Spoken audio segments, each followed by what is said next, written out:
he is increasing firearm users licensing by 100%.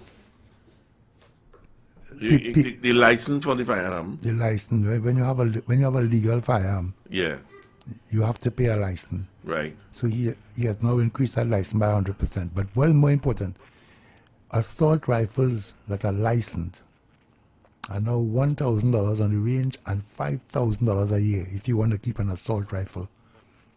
Anyway, hold on, we have a caller. Good evening, it's 822, good afternoon. Good evening, caller. Yes, good evening again. Sorry to call back so quickly, but I want Fastman to know that there were 2 attempts to pull back the economy and the people under Chambers. When he said Fred done, okay? Yeah. Let's tighten the belt. Okay, they say party now start, and they call him Don C. When Mr. Robinson tried to say we're going to take the cola, and that's the problem. People didn't realize that, you just can't let inflation just run away. Every time you give an industry 5%, they go out and spend. And the people who then get money, so you're creating two societies, the poor and the rich. Because the middle class are getting I don't think there's a middle class anymore. It's either poor or Thank rich. you. Yeah. Thank you. And let me tell you this, Mr. Louis Nurse and Mr. Outside Nurse. Yes. The middle class used to be the buffer between the poor and the rich and crime. And when you eliminate that middle class, now that anytime the poor need something, they go in for the rich. Right? Okay?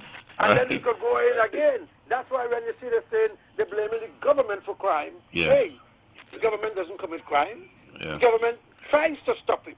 But again, we're going to get into PNM and UNC. Like, we don't do that. Let's deal with the bullshit. Okay? Have a good one, cool, man. But let's have to call and correct that there were 2 attempts to rein in this kind of attitude, but they failed. Okay. Thank you so much. Thank you. So what I was telling you about the firearms is that AR-15, for example, is an assault rifle, right? So what they're saying is that a legal assault rifle will cost $5,000 a year. But the point I was thinking is that the people who are using the legal people don't rob and do wrong things with guns. Because it's a legal gun that you have to qualify for that. So all that tax, you're taxing illegal people. You're taxing illegal people, but the illegal fellas, fellas just shoot up and then leave it in the car and run and all. Run away with it. Yeah. So that's one of the things that probably it is a deterrent for the legal man not to sell it to an illegal man to do a thing. Okay, so it's probably a deterrent. Well, one of the things that the government pushed through is the gate. They fixed, because education again is still a big thing. So what the government has done is look at, before you couldn't get gate twice. So there are programs like if you want to go UE and you don't have 5 O levels, you could go and do a diploma or an associate degree, which will help you to get into the program. But if you use gate for that, you can't get gate to do the program. So what the government has done is remove that restriction. So you could now do a intermediate course which allows you access into a degree program and get gate for both. That's one of the things that in terms of well, you as an academic, you would like that. Yes, because you didn't get gate when you do your doctorate the other day, right? No, I didn't. No, but I should give you that and you can afford it. Well, let's put it this way, that the government's mission is to produce levels of education which will change people's view of the world. Remember, you see, to manage a group, you have to train and develop. So if we spend money on human capital, and so GATE it's not a cost, GATE is a big investment. Because we are now exporting qualified people around the world. And that's what people don't realize. The Philippines... The people who go outside to do their studies, they're not coming back. But that's the point. Yeah. But what I want you to remember, the Philippines, for example, they make a lot of money because they work on cruise ships and they do all these things. But in Trinidad, you have the oil energy sector where we exporting energy exports to Ghana and other parts of the world. And a lot of our accountants and people like that qualified from Trinidad are now working up the Caribbean, because when you go up the Caribbean, you don't have that level of qualification, that Up the saturation. Caribbean and down into Guyana, especially. Right. Because there's a new emerging oil market, you know. So a lot of our people are now working there. You remember back in the, it was back in the 70s or even early 80s, was the brain drain. That's right. The brain drain is back. Well, it's not a brain drain because we have enough people here with You find out qualification. I don't think we have enough. Yeah, you don't think so? No. So, All right, it's 8:27, and remember the phone lines are open. I have more thing for you, man. yeah, you asked me questions. I have more thing for you. I listened very good to the minister today. I right? realize that. I realize that. You said, all right, we went through, okay, I seen where we didn't go. Right, we did the NIS age to 65, nice, increasing it, nice. There's an agricultural stimulus, $300 million stimulus package to boost the farming industry. Right. Louis, tell me honestly, you ain't hear this in the last 2-3 years budget? Here we discussed that. That's right. It was 500 million last time we talked about it. At least you're honest. At least you're honest. I gave you that. Because as I see that, I say, I see that already. I hear that. But you see, But did it work in the last 2 years? Did it do? Was it there? Was it working? Did anybody implement? Anybody access? Well, what I could tell you is this, right? What is the problem with farming? People not farming. Yeah. Now, the minister talked today about the age of the farmers, and they're trying to get young people into farming. So under the Ministry of Youth Affairs, you have this farming program where they're giving you 2 acres and teaching people how to do farming. But a lot of that takes time. Our issue is food security. We are importing $5 billion in food. The wheat is a story, right? Because remember, between Ukraine and Russia, they produce 27% of the wheat in the world, right? Yeah. So now, that is why Putin wanted Ukraine. Yeah, making joke. So what has happened is that we have foreign taste. We eating potato chips. Right? Hold your point. Good evening, caller 29. Good evening, Kenny. Got a call back. I just want to ask 3 questions and observations from Mr. News. Okay. One, Louis, what would have been our position if that smelter plant in Labrie had gone down, as far as the price is concerned? Question 1. 2, people don't realize Trinidad was one of the first. Trinidad have some of the most competent oil experts, because we have been into this oil business. People didn't realize how so long for a small country. And do you know that at a certain time, we almost was supposed to go into a big contract with Ghana as far as the exploration and expertise are concerned. And a certain party was totally opposed to it. And China just come right through, bam, and take over that whole deal and plan, And finally, I am asking myself, why, Louis, why does the business community do not take up certain offers as far as, is it subsidy, or we will pay you so X, Y, and Z if you set up a program for what they call it, like right now they are offering something to if they bring on young people to do apprenticeship. Why don't companies take up these almost 75% or sometimes almost total tax-free offers? I really question myself. Thank you. All right. Thanks for calling. I'll try to take each question. The issue about the smelter is really a moot point, because when we built the Trinidad and Tobago generating plant, it was built for the smelter, right? Because that's 880 megawatts. The smelter was supposed to use about 360 megawatts. Under then Prime Minister Patrick Manning, the discussion was about sending extension cords, I'm using that broadly speaking, to Barbados and Grenada. So that same plant will be exporting cheaper electricity to those countries. That was a CARICOM initiative that never took place. So, and the smelter itself was never built, even though there's still legacy issues going with that smelter, right? The issue of private sector people taking up the offers by government to support employment and things is because Trinidad and Tobago businesses are family type businesses. And I want people to remember that. It's not, a lot of the companies that are local are family type businesses. And yes, even if the Answer Macal group is still a family type business. Yes, So yes. these large groups, they are not interested in bringing in a lot of apprenticeships because when the time comes, they take care of their own. Oh, right, It's as simple right, as that. okay. You know, I look at it because they're so big. I wouldn't imagine that it is, but it is so. Yeah, It's yeah. just that they are, you know. They're all family types. You remember we came out of that. So if you look at the names of the companies, I don't want to call people names, but you just have a look at the names of the companies, you'll see for yourself. Okay. So when we say we looking at drinks, Solo, Yeah. you know, or Yes. S and Janil, Yes, you know what I yes. mean? Point taken. Point yeah. taken. Point very well taken. So Yeah, But- yep. So so- he asked you about the smells, and then he asked you about what's the next one?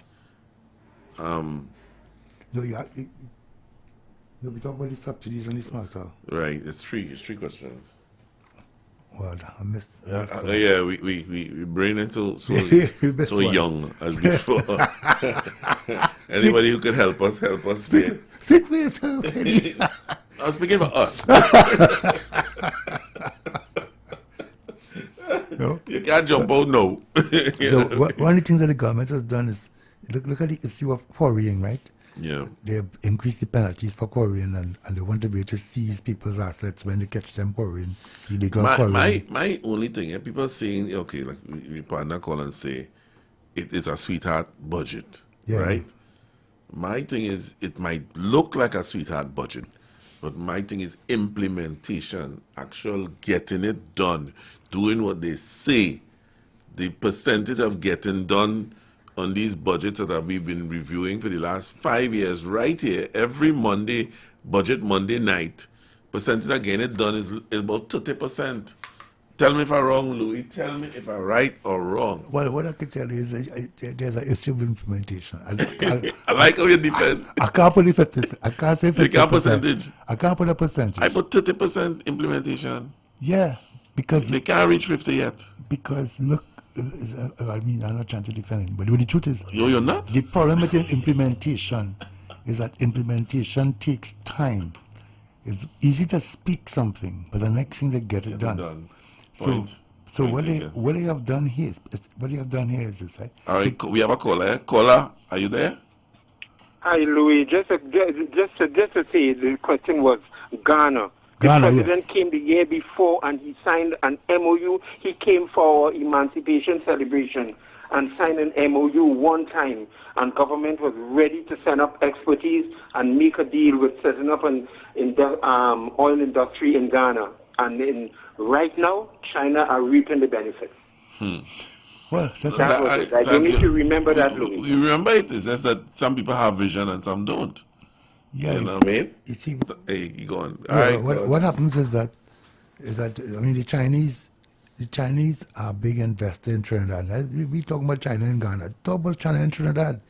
The airport in Tobago is funded by the Chinese. The Port of Spain hospital was a Chinese loan. In other words, a lot of the development, the Cuba Hospital and all the things we're talking about are actually Chinese loans. And one of the things we must pay attention to Trinidad and Tobago is our indebtedness to China. We're not looking at that. We're not recognizing that China as the power of the 21st century Yeah. is using soft power, which is money power, to buy our To way buy a way across the world. buy our way across the Yeah, world. yeah. And the question is, can Trinidad and Tobago sustain the debt payments for NAPA, for the snapper, right? All these are Chinese loans, right? Question, somebody asked a question before you finish the Ghana thing.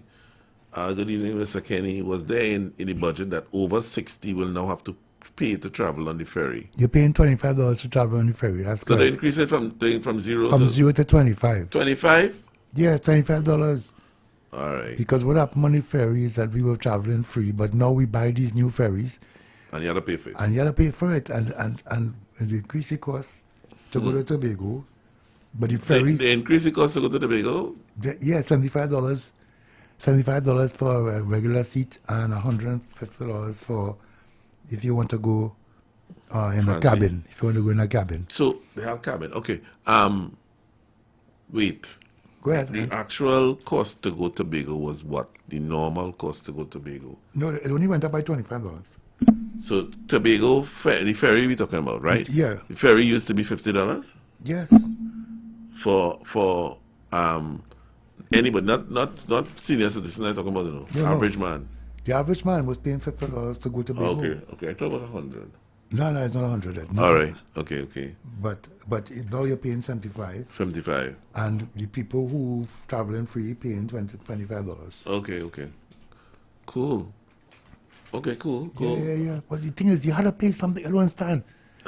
Everybody, they want to travel free. They want this free. If you want it free, it costs somebody. It's free is never free. That's right. Free always costs somebody. Now, why is the government having to reduce subsidies? Because national income is down. Yeah. And if the national income is down, the government doesn't have the money to be stop doing all these subsidies. So therefore, it come like a father saying, I was working for $10 and I said, lie with all you. But now when you're working for $5, that means that somebody else had to come up. Somebody get out, get yourself a Get man. a job. Find out work. Find a work. Oh my God. So there's also an issue about penalties for illegal timbering, they call it. First time I heard that word. Where you You're cutting down trees. Cutting down trees and thing and spoiling the forest without a thing. Right? So that gone from $20,000 to $100,000. On top of that, the government also did something with the petroleum taxes. They're making adjustments with the petroleum tax regime to allow for to facilitate more investment. So they're reducing some of those taxes. The energy taxes have been reduced, some of them, to allow for more exploration and stuff like that. Because remember, we have shallow water exploration, then we have deep water exploration. And right now is the deep water, because the Prime Minister went to Barbados, had a discussion, and somewhere between Trinidad and Barbados, they want to do some deep water exploration and stuff like that. So they're coming up with a new fiscal regime for the energy sector to stimulate the energy sector. All right. We cooking. Ladies and gentlemen, it's 8:39. Louis, we going till 9, or we going till 9:30? We going to 10? We go to 9. We going. You're the boss, you can see. Right. No, but I want to know how much defend you're going to defend. I am in a position to tell people the truth. The truth is, see, when people do the budget debates and discussions, they take a political position. I don't have a political position. No, you do. Well, you would say that because I am because I know it. I am not trying my best to say the ministers are this and the minister malicious and the deceptive and not a foolish talk. That doesn't help the people who listen. The people who listen want to know how this thing is going to affect me. The Baba Green man, That's right. Green. So my presentation is couched in that idiom. I am not. But I personally find that you see, well, they did this and they did that and they attempt to do this and attempt to do that. And then when it's time, implementation is a problem. Yes, but implementation is a problem. But the thing is, when you look at the government intent and what has taken place over the last year, Trinidad and Tobago is a real blessed place. We spend so much time seeing our cup half empty. Yeah, it's true. And if people just travel, and I ask myself the question, do you want to live in Pakistan where the whole third of the country fell out? Would you want to live in Sri Lanka where the government busts? Where they can't even import gas, all the cars park up in the country? Do you want to live in Pakistan? Yeah. Where you have all this militancy and it's the same problem with economics? Yeah. We are a blessed nation. Do you want to live in China? Right now. Good evening, caller. It's 8:41. We're about talking Good Trinidad. afternoon. Yes, sir. Mr. Phillips. Hi. Mr. Phillips, I don't like that word. Just now you use an acronym with regards to Louis, defending. He's not defending. What he's doing? Louis is just saying it as it is. It's just that you have those that are all over, those who sit down in ivory towers, soft chairs, in the ivory towers, and have the best economic plans. Yes, for the country.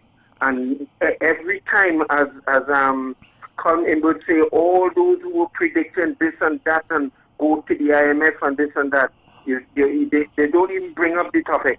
They just skip over it and go on to the next thing. So yeah, I haven't heard the IMF. I hear the IMF, right? but he's defending somewhat. But we ain't no fighting. All right, but Louis, I just want to hear your take before the event finish on what going to be the industrial climate now that the whole OWTU teachers, Seaman and Waterfront, NUGFW.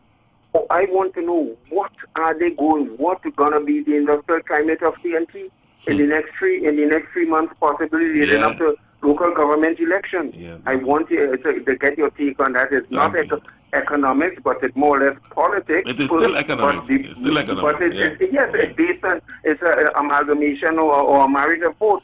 Right. Thank you very much, Louis. Thank you. Great question. Great point. Well, because Louis is like 4% the government say, and nobody the union saying 19, etc., etc. Right. 19 plus. 19 plus. Nice. But the minister showed how we can't afford it. Anybody who tried to do this is going to bankrupt the country. So right now it's economics versus politics. But I want to tell you, the unions have taken this adversarial position.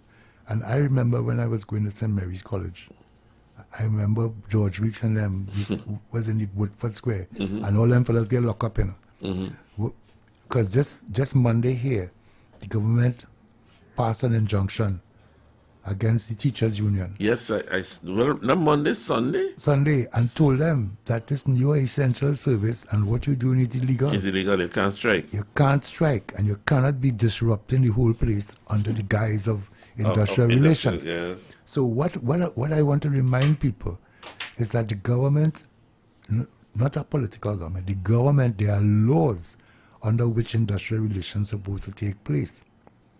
So if the government says I can only pay you 4%, and if I just listened to what the minister said, you want a gangster demand, then you're going to break the law. Now all these unions, look, the most powerful union is which one? WTU? WTU, JTAM or WTU, yes. They didn't close down Petrotrin? Yeah, I've gone talk. Go ahead. No, I'm not. I'm just trying to show you. They closed down, yes. They closed down Petrotrin, right? When we had Caroni, when Trinidad and Tobago had Caroni, what happened? You have to close it down. And they closed it down. But they closed down both of them on what? Economic arguments. So the minister has put economics up against politics. And my suggestion to Trinidad and Tobago is, if all they want to be running the road and marching and putting flags saying that you'll get more money, right? And don't see the consequences or the implications of those things in an economic discussion. Because if I have to pay you money, look at my money, look at my budget. I say I only had $10, I could only give a 3 girl. Right? A good wife will take that 3 and make it work. And the family will continue. But if she wants 10 or 11 and I only had 10, the best I could do is pack up my bag and go. So remember that that happened with the construction of the drilling platforms. Take your platform and go. And what happened? They take up the platform and went. Trinidad and Tobago has to understand we have to be competitive. We are living in a global world where everybody fighting for resources. So but we've been spoiled for too long. Thank you. So if the unions want to continue, right? Because last year the government said something it didn't say in this budget. They said the port will be privatized. No, I didn't hear anything about that since.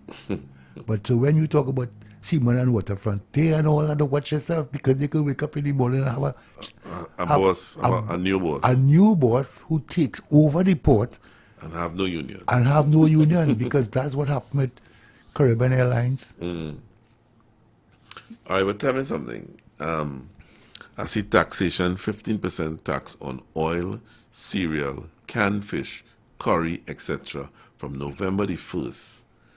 And the list of basic food items on the way to determine which foods can be exempt, right, from import duty without affecting local manufacturers. Well, I don't know. I didn't see that. The minister didn't say that. This is from a budget takeaway I No, get here. that is on the WhatsApp. Yes. And what I'm trying to tell you, false news. False news. But what I can tell you is correct, is that people doing affidavit people, the commissioner of affidavits fees have been raised. Wow. Yeah, but it's an interesting thing. When I heard it, I said, I didn't realize that the affidavit people pay taxes too. Yeah. So now the fees for certain types of affidavits has gone from $250 to $10, and the tax goes from $100 to $200 from the 1st of January. You know, something I want Trinidadians to understand. You notice the minister would have said from the 1st of January, and it's something that we must realize. We operate on the Roman calendar, January to December. The government operates October. On a spiritual calendar, which is the 1st of October to the 30th of September. So he is giving you the first quarter. His first quarter. He says, I'm going to implement this from January. This is where everybody's supposed to go home, do their homework, and prepare the company and prepare the thing. Right. Because the revenue authority, because we didn't talk about that, but I want to tell you, the revenue authority is being pushed for next year. Right? Property tax, yes. Property tax is part of the local government system. And the property tax that they're pushing is residential tax. The commercial people not paying property tax. It's residential properties. Right? So therefore everybody now, because the government said they reached the threshold, whatever it is, to implement the property tax. And they're doing some modifications with the valuations of the rental values. Right? Because the whole point is, if you're in a recession time, you will get less money for your property in terms of rental. So they are setting these rental things as if in other words, you are living in your house, but your property tax is based as if you were renting your house. You know, it's a percentage of the rental value. So you're saying from January the property tax will be implemented? Well, the minister said 2023. He didn't say from January. Okay. But the impression that I got is that it's being pushed now, because because we've been talking about it for a very long time, and implementation again. Right. So the revenue projections that he's making for the 56 billion includes property tax. Wow. Right. So you have property tax that's coming in. You have the affidavit, people get more tax. But the revenue authorities are trapped. And I want to remind Trinidad and Tobago that once you get into electronic transfers and electronic digital. Once you become a digital entity, once you have a digital footprint, you can't get away. You can't get away. So prepare yourself. Use the tax amnesty from the 14th of November to put your taxes in order, up to date, so that when they come, they won't penalize you. And more importantly, after that, whatever money you earn, pay your tax. Tax evasion is a serious thing in the new laws. Remember, it's money laundering, terrorist financing, and tax evasion. Right. They also moving to push the gambling. The law has been passed, and now they're putting all the rules in place for the gambling industry. And he's expecting to make a lot of money from gambling. Now here